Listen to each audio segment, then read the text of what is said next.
Welcome in, guys, to Thrift Chronicles. I'm your host. We be thrifting JonnyO, and my other co-host is Games by Omar. What's going on, everybody? So, Omar, how was your week for reselling, as in doing everything you normally do? You know what? So sales-wise, it was a lot better. I've been moving consoles this week more than games, but I would say it is officially lowball season. I've been getting crazy lowballs on Facebook Marketplace, on OfferUp. I've been getting a lot of no-shows. Usually it comes in waves, but it's been like crazy this week. Just people you give a little, is this available? You say, yes, it's available, and then ghost it. They're gone. Yeah, it's been wild, man. It's been, I don't know why it's been that crazy, because the thing is, I see it like this, when I have something, well, this particular thing is, it's a Nintendo, original Nintendo from 1985. Sell them around $85 if it has, the controller, the gun, stuff like that. So it's something that I've sold countless times before. So I'm well aware of the value. If it's too high on value, you don't really get any interest. So I've had probably at least like 25 people hit me up for this Nintendo, but no one's followed through this week. So it's been kind of crazy. It's been a little weird, because usually it's either you get the interest or you don't, or you get, people hit you or they don't hit you. If they don't hit you at all, that means that, the price is probably too high, stuff like that. So I know the price is good, but there hasn't been anybody to actually follow through and come buy this thing. Yeah, no, I feel you. I saw you send me the screenshot of all the messages. I know you had like over 25 for these people trying to get that Nintendo, but I'd be having the same experience too. It just sucks. You have these people that message you, ask you that if the item is available, and then you're like, sure, it is available. When do you want to pick it up? And then they'll tell you they're going to pick it up, and then they ghost you, like you said, where you don't even hear from them maybe like 2 or 3 days. And then sometimes I'm the type like, okay, should I write them, or should I just leave it alone? But then you'll have someone else write you and say, hey, is it available? And then you tell them, yeah, and then they don't respond. Or they ask you for the address, and you're like, here's my address. And then they're like, oh, never mind. I thought you lived over here. And I'm like, no, I live over here. And then sometimes it's not even worth the amount of their time to drive for something. Let's just say, like for me, I was trying to sell my wife's tooth for $50 and say they live in Burbank. To me, I'm like, I agree. Like, no, that's not even worth you to come over here for $50 for a pair of shoes if you could probably get us the shoes over there from another seller locally. Yeah, absolutely, man. It's been crazy. I would say this is probably the first time in a long time like I've had that much like interest without an actual sale. Because usually when your phone's blowing up for something like that, that means that I usually give it within 24, maybe 48 hours before I sell it, if I'm getting crazy messages. So it was a little weird. I still have it. I have two of them. Because my goal was, and this is what I usually do. I try to make multiple, or I always have multiple of the same thing. So if you have 5 people message you that they want to come buy it, you obviously sell it to the first person. And then some people don't mark it sold after. I'll mark it sold, but then I hit up, options 2, 3, and 4. Like, hey, so I did sell this one, but I have an exact other one, and, same thing, same tested, everything, if you want it. And, we could work out a price, whether maybe if that one's a little bit better or a little bit worse, you can, lower the price accordingly. But I usually hit them with that. So, I have the first one ready to sell so that I can, because I don't like putting 2 of the same thing up. It confuses people. So I usually just have one up and then sell that one. And then I hit everybody on the, with the backup. So it's just a little odd to me. And I know, we're moving in the fourth quarter, it's about to be October. October is the start of fourth quarter. For me, October is the start of the holiday season as well. So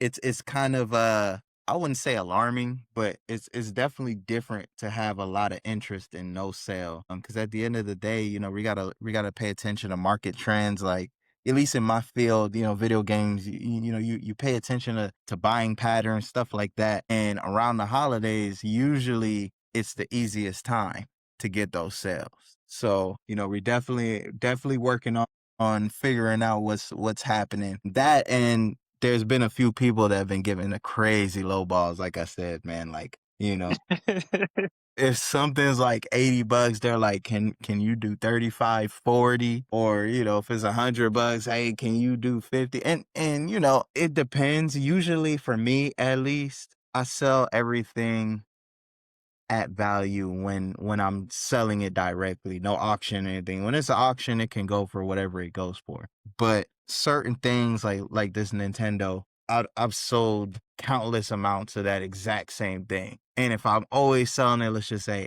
between 80 and $90, there's no way I'm gonna sell one for like 40. Like it just doesn't make sense, because I know that the going rate, or I know from my past sales that I can get an amount. So, it's, as a reseller, you always got to pay attention to things like that. It may seem like it's something that's very small, very minute, but you got to pay attention to buying patterns of your buyers, and especially around certain times of the year, because if you're not getting interest or you're not getting buyers in a time where you regularly do, that could be the market, the economy. Everybody right now isn't really not necessarily looking for a novelty. These are just things to look out for as a new reseller in the game. Yeah, no, you're right. Because that's what I'm saying. For like, you got to find actual what sells. Like for us, it's like for me, for the VHS is when the holiday season comes. We always try to figure out what sells and stuff like that. Like for me, it's like Christmas movies for the holidays, because everybody has their favorites for VHSs and stuff like that, DVDs. So those really go really well for me. And then also too, like, so you got to check the market margin and all the analytics and stuff like that to see exactly what's getting off the shelves and stuff like that. And then too, with the low balling, like since you brought that up, a lot of people low ball for certain things like that. So I know for us, it's like, even if I'm selling like a VHS for, let's just say $4, someone might be like, hey, bro, can you do 150 because I got to pay shipping? And then I'm just like, no, you don't have to pay shipping because I'm charging you free shipping. But it's like, you want to pay $1.50 for something that I'm already charging maybe $2. And sometimes I'll go ahead and be like, I will do a little wiggle room and give them that. But at the end of the day, it's like, okay, if you're not going to pay the actual price that I'm selling it for, then I'll just, I'll go to the other person that I already sent to offer that's willing to pay for that price. Because at the same time, I want to get it off the shelves. Absolutely. And you know what? You've made like a really good point right there, because at the end of the day, inventory that you just have sitting is not making you money. Um, so, I'm well, I can work with people on prices, but usually for me, if you just hit me with a crazy low ball out the gate, I'm not even trying to negotiate with you after that. You're like, no more. I'm going to Um, cut you. Block. yeah, block, and sometimes I got to be a little better with that. But, I can definitely work with people on price, because, at the end of the day, and we spoke about this on a previous episode, when we're talking about like buyer retention. You want a buyer to buy from you, have a great experience, and come back. And maybe that $5 off that you gave them is that reason for them to come back to you in the future. So I definitely understand that, but there's a thin line between, if I have something, let's just say it's worth $200, I'll let it sit on the shelf for 2 years before I sell it for $30. Shoot, you better than me. Because sometimes if I got, like right now, I got something that I'm asking for a high amount. And I think I'm asking for 600. Someone's selling it for 800, but they're selling it for 800 because it's autographed by that individual, whatever. But it's like, I'm not saying I'm desperate to sell it, but it's like I gave someone a good deal where I'm like, hey, you know what? I'm asking for six, man. I'll shoot you a deal for 495. But then it's like, are they gonna accept it? I don't know. Maybe, maybe not. But then it's like, I might be at a point, like it says, I don't want to wait 2 years like you. I might be like, you know what? I just want to get it off because it's taking room. I might just say, you know what? F this. I'm gonna sell it for 150 because necessarily I got it for free anyways. That's true, and it depends on, for me, it depends on a lot of things. The first and foremost is how much I pay for it. Like you just said, you got it for free. So it's like, at the end of the day, it is what it is. And then the second thing, um, if it's something that I know is gonna get a lot of views, I'm not in a rush to sell it, because people will come, they'll look at it, right? And they may not buy it. Maybe the price is too high. but then that leads them to buy something else or look at your page and then they find something else that they could buy. Similar like when we were at the event last week and I had that Mario on the table and Yep, yep. everybody, I had no intention of selling that Mario, to be honest, man. No intention of selling that Mario. But I put that Mario right there on the table, front and center, knowing that that's gonna bring in somebody's eyes to my table.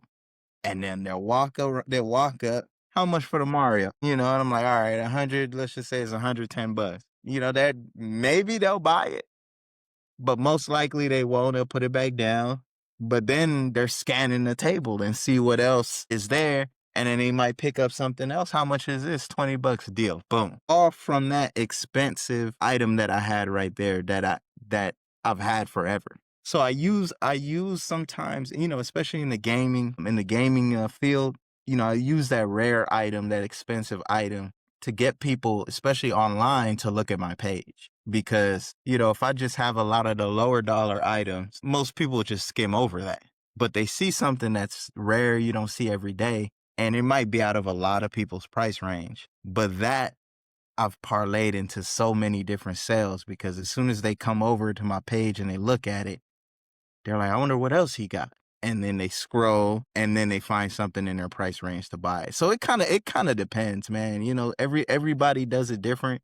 As a new reseller, you know, depending on your field, depending on, you know, a lot of things, you can kind of figure out what you want to do with things that, you know, don't sell or a little bit too pricey, you know, but I'll work with somebody if it's within reason, man. You know, if you lowball me from the jump, you out of there, man. Yeah, because you got a lot of people that I know they're trying to get an easy buck out of you or me, but it's like, come on now. Like, I'm not saying they're going to resell it or maybe they're going to keep it or whatnot. I don't really care what they do. But at the end of the day, it's like, you don't lowball me that low. Like, come on now. Like, if you're literally lowballing me that low, you're pretty much telling me you want it kind of for free, you know? So, I kind of do the same thing too. I try to work with people, and like you said, I kind of put something on my store to attract somebody, like a buyer, to come to my store, and then like they might, you know, might be watching it for a while, and then they might not particularly buy that item, like you're saying, but then they might be able to buy something else, and then they might be a consistent customer and just constantly buying something, and then they might that one item that they're really interested in, they might just wait till we do like a half off or a sale, or they might just be like, you know what, he is giving me a good deal. I checked other buyers, they're overpriced. They're charging this amount for shipping. He's charging free shipping per se. It's been on there for 5, 6 months. I'm just gonna go ahead and just jump on that offer that he sent me. I'm just gonna accept it. Absolutely. You know, I've had that a few times, man, and it's like I said, everything is really just about timing. You know, it's if you need to clear that space, because a lot of us don't have a lot of space to store a lot of inventory, man. If you got a warehouse, you know, a big old warehouse, you could probably sit on things for 10 years if you wanted to. But, you know, at the end of the day, we got things that we need to move. So we could clear space for new things, you know, you want to go ahead and get that in. So that's kind of everything is situation dependent for me when it comes to like offers and you know sending products. I do and we're talking eBay here. I do send offers usually I'll let them sit for about a day, especially if it's a new item. I'll let it sit for a day and then maybe get a few more likes on it so I could just send everybody an offer at the same time. I also do where I'll send a promotion. I'll set a promotion on something. If it's been sitting for a while, I want to move it. I'll go ahead and send a or put a coupon on my page that you can get, let's just say 10, 15% off of said item. And you can do stuff like that as a new seller. And of course, you know, when we're talking eBay, you need a store to do that. I don't think you could just do that with like the regular eBay, but um there's a lot that you can do to move those items that you've accumulated. One other thing that's not necessarily sale related, but that I find myself doing a lot, I trade stuff, man. If I've had something for a while and it's not moving, I will hit up people that I know want it but might not want to pay for it. And I'm like, hey, what you got? And you can trade on stuff to where you can give them that item, you get stuff in return. This is obviously like in person, of course. And then you can use that stuff to sell. And 9 times out of 10, it works out really well. I do that constantly actually with bigger items. Like, I had a Super Nintendo.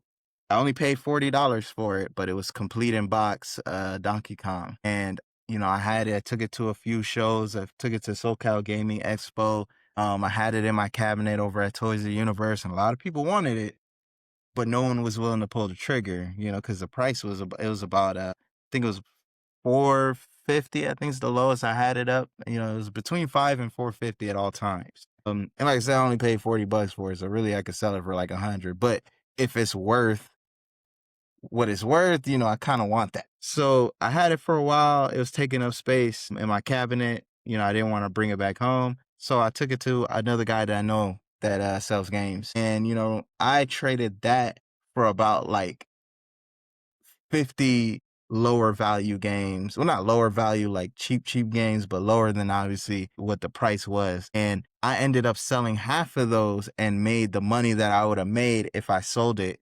So everything else was profit on top of the profit that I was already going to make because it was for only $40. So I turned that $40 into like $600-700. And that's sometimes you got to think about, maybe trading something or working a deal with someone, because you may not be able to sell it quick, but somebody else can sell it quick. The dude that I traded to, he said he sold it the next day, and I had that thing forever. So, there's Shit. yeah, man. I mean, he runs a game store, so he kind of has d- easier access to clientele than I do. But Yeah. things like that, you know, it's a win-win. It was a win for him. It was definitely a win for me. Like I said, I didn't pay. I paid $40 for that thing, and traded it for a ton of games, sold half of those games, and then I was already like way up. And it's like, even the games that haven't sold, every time I sell one, that's just profit. It don't matter what the price is, because my initial investment, I made that already way, 5 times over, 6 times over. Yeah, So, exactly. it's there's different ways to, just kind of move inventory, get rid of inventory, deal with prices, deal with low ballers. And to each their own, for whoever's listening to this, it's I always say it's a way, not the way. So what I say, somebody could be listening to this and like, bro, ain't none of that. I would never do any of that. None of that makes sense, right? But it works for me. Yeah. And it could work for somebody else, but it just depends on how you want to run your reselling business. I'm stubborn sometimes. I'm a stickler on price, bro. I'll sit on something for a minute, until I get my price. A dude told me good luck today, and I was like, he's like, well, good luck. And I was like, bro, I sell these all the time. He's like, not for that price. And I was like, well, I do, but it is what it is. And I'll sit on it to get my price. And that's, most people are not doing that. But I think what it is for me, at least, I move enough like stuff on the side to where I don't worry about it. And I buy things in bundles. So everything that I buy, it's rare, to be honest. Like, I go buy one game or two games. I haven't done that in forever, unless it's like something crazy expensive or crazy cheap. Like, I never buy like that. I'm trying to buy a bundle of like 80 games and, a couple consoles, this and that, and you buy it like that. It's a lot of money, but it's really cheaper when you break down each individual item that's in there. Like, that's how I like to buy. If I buy everything in a bundle and every average item is about, let's say, $3, I could sit on that for a while, because that one item only cost me $3 when you really think about it, out of that whole bundle. Yeah. So, Yeah, that's true. I kind of, it depends how you buy. It depends, because a lot of people say, and I know I'm just rambling. A lot of people say, your money, everybody thinks about the sale, man, but your money is really made when you buy these things. Because at the end of the day, if you're buying smart enough, you're gonna make your money. You're gonna make your profit. You know, you gotta buy within the margins that that you'll win. Because unless something is broken, like just totally broken or whatever, I don't take losses, man. Like, at worst, I'll break even, bro. At worst, and even that, I try to buy so that I know that I don't even care if it's 10 cents profit. but I know that I'll actually profit after, fees, after shipping, and if we're selling online, stuff like that. So, you gotta really be, as a new seller coming in the game, you really gotta think about not just, hey, this is $5, I could sell it for $10. Hey, this is $5, I'm gonna have to pay for the bubble wrap. I'm gonna have to pay for, the whatever 15% fees that this might sell for. It's a math every day, bro. Every single day. And I know you could attest to that, man. And, as somebody who buys things in a way wider spectrum than I do. I mean, you when you're buying these things, you really got to calculate. Yeah, no, you do. But then, like how you went back with saying, like, even if it's a 10 cents profit, you got to think about it too. Like, you may sell a bunch of other stuff within the day or whatever within the week. That 10 cents is going to add up. Then also too with me, like I try to budget where with you, I know you buy bundles in the games, and that makes a lot of sense for you too, because whatever you pay, you're going to make more than what you paid for that bundle. You're going to make your profit and stuff like that. Me, I try to get stuff like that when I'm able to know that my finances are right. But as other new resellers, make sure you budget wise to make sure you know what to buy, what's affordable. Don't just jump on the gun and be like, oh, I'm going to buy this at, let's just say this is a high amount in dollar. Like the other day, I only had $5, bro. Yeah. There's a thrift store that I go to. This lady, she's amazing to me and my wife. She's a local thrift store from out here in Riverside. And I was like, in my head, I was already assuming, I was like, I'm going to spend $6 today, whatever. Whether it's going to be VHSs, DVDs, plushies, because VHSs, DVDs, and plushies that she sells for us, she sells everything at $1. That's either way, whatever I sell a plushie at, let's just say $4 or $5, I've already made my money back. Absolutely. But like, I went in that day, just like I said, I only had $5 to spend. I was already on a time limit because I had to pick up my boys. It was early day. So I ended up picking up on this Mike Wazowski plush. It was like a 10-inch, cool little Disney plush. I was like, what? Picked that up. I was like, oh, okay. I checked the comps. I was like, all right, cool. It's like $15, whatever. Then I saw this red, like bright red jacket, and I was just like, it stood out, and I'm like, she must have just got this in today. So I looked at it, I don't know if you've seen it on my YouTube short or my IG. It was a chevron, not a chevron, it was a shell, some type of thick windbreaker, weather resistant jacket. I don't know. Yeah. Literally looked brand new. I pulled it and I said, you know what? I said, hey, Rocio, how much for both of these? In my mind, I was like, I hope I get a good deal. If not, we'll probably work something out. She literally just told me, hey, for everything, $5. So right there, $5 with what I was already trying to spend, and then at the end of the day, I'm already gonna make my profit off of that. I haven't sold it. I just listed it yesterday, but for me, it's like I'm gonna make my profit just by barely just spending $5. And then also too, it's like I went in my mindset. I went in there like, hey, this is what I'm gonna spend. I try not to overspend because at the end of the day, like I don't want to overspend and then I don't make no. I'm not saying I'm not gonna make no profit, but I just do like how we were saying, we don't want nothing to sit too long unless if someone really wants to buy it, then obviously we're going to let it sit till we get that actual price from that customer. But other than that, it's like, as for resellers, they just got to come in, put your mindset where you want it to be, as in what you want to spend, what you're trying to sell, whether you want to buy bundles like Omar or like me with the thrifting VHSs or whatever. Just do your research and everything you need to do. But at the same time, just make sure, okay, I want to buy this. This is what I'm going to set it at. And like how we're saying, this is our experience, which is what we go through. This is how we do stuff. Like Omar stated, he's a stubborn guy. Me, I'm kind of stubborn on depending what it is. And then sometimes this is like, I need the room. I'm just like, who cares? Like my wife says, like, we need to get rid of it. We trying to get new inventory, or if we got new inventory, it's like, where the hell we're gonna put this at? Because now I have no room. So then I just try to sell stuff that's been like in my store, my eBay store particularly, that's been on there for like 3-4 years. I'm just like, man, I'm gonna go ahead and sell this for like $2, so I can bring in something in, But as for profit, what I was always told, well, not always told, but my uncle told me this, and I think I told you about it too. He's always told me, I'm not trying to compare what we do to what he did.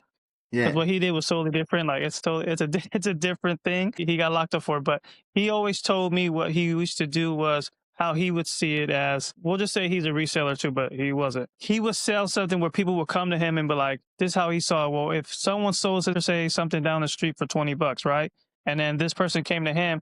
He said he would sell it maybe like $10, $15 cheaper. The reason being, he told me he would do that is because that person will come get it off of you because it's cheaper. And what's going to happen is cheaper, the product is great, then they're going to tell another person, and that's how he's going to build his clientele. Whether you sell it for $15, $10 cheaper, you're going to gain that amount of customers within the word of mouth. And then as much as you sell within that day and so on and so forth, you're going to build.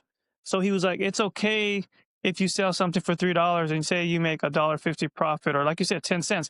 He said in the long run, you're going to gain that rapport with these individuals as buyers, where you're just going to gain it by getting these customers, and you're going to gain the profit either way, rather than you just trying to sell it, overprice it, and you're not, you know, you're still making profit, and the profit is still good, but you're trying to sell it lower, so you have this consistent people coming through. That's a great point, man. And that kind of goes back to what we talked about on the last one. I got my guy $5 richer. and he anything under $10, he's offering 5. And like I could have easily said no to that. But I said, yeah, let's do it. And that's turned into just a crazy amount of sales. Sales, trades, stuff like that. I've parlayed that into a lot just from taking a lower price. And I do when I do have overstock of things, I like to run dollar auction. I'm usually a buy it now guy, but I'll run dollar auctions for those reasons. One, it brings in clientele because everybody wants a chance to win something for $1. Yep, exactly. Everyone. And then two, it's a way to offload and build up your sales, build up your following online. I primarily use Encore for that, but people use like Whatnot. Um, I don't do dollar start auctions on eBay. I feel like there's way too many people selling the exact same things I sell on eBay to do that. But to each his own. It depends on your category, of course. And of course, some things do sell for $1. But once again, it goes back into how you buy it. You could sell a few things for that $1, but then if you bought a bunch of stuff in there and everything averages $2, and then you sell something else for $10 out of that bundle that you bought, then you already made up for that $1 sale where you think that you lost. So it might seem like a loss in the beginning, but really when you sell overall, if you get enough sales at value, or at least close to value, you're still on the winning end of that. Yeah, that's a good point. Like how we were just talking about. Yeah, at the end of the day, they shouldn't see it as a loss. They're just seeing it as a not as a massive gain, but as a great gain. As in, hey, you made up for that amount that you thought you lost because you're still making the amount from those sales. And you got a buyer that may come back, and the next purchase they make from you, it might be $5, it might be $10, it could be $30. So there's definitely advantages to selling things cheaper, or doing auctions. It's all about risk and reward at the end of the day, man. I have enough reward to where I could take that risk. I know that, hey, I'm going to sell A, B, and C, or I already sold these this week. Let's run some things for $1. Would I just make that the whole premise of like my business? No,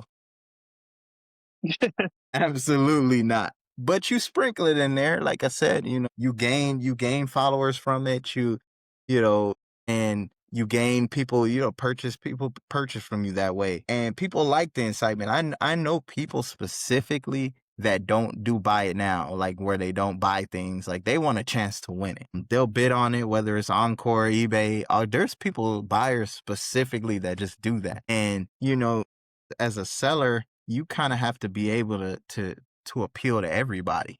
So you got to diversify like how you move. In the beginning, of the podcast today, I'm like, hey, you know what? I'm a stickler, and I am a stickler for price on certain things.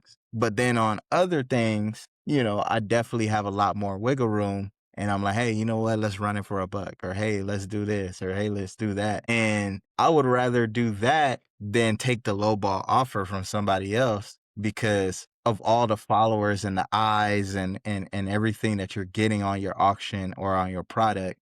It's all about getting people in, because a lot of people sell a lot of things. I'm in the video game field. I am competing against everybody and their mama.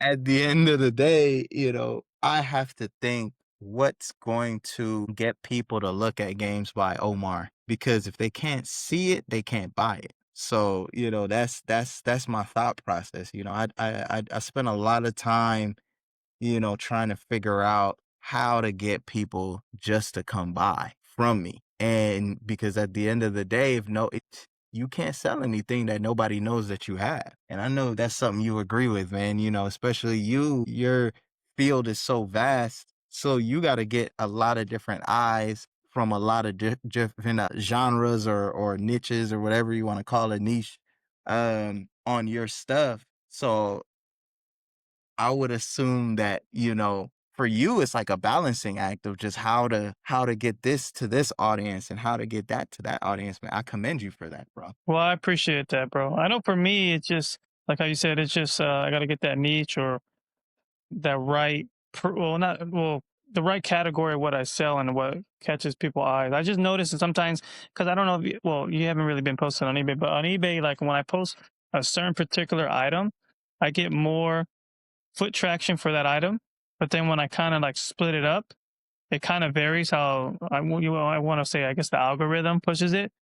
But then it's like if I post a certain amount within a day, as in like a mixture of stuff, as I'm posting, I notice that a lot of stuff's like sells as I go because it depends on that person that's obviously a consistent buyer and stuff just sells. But I noticed for me, like right now, I've been doing VHSs, so I've been posting like every freaking day, like tons of VHSs. I leave stuff on Right. drafts so that I know, hey, okay, let me go ahead and post at least 5 or 6 items within an hour.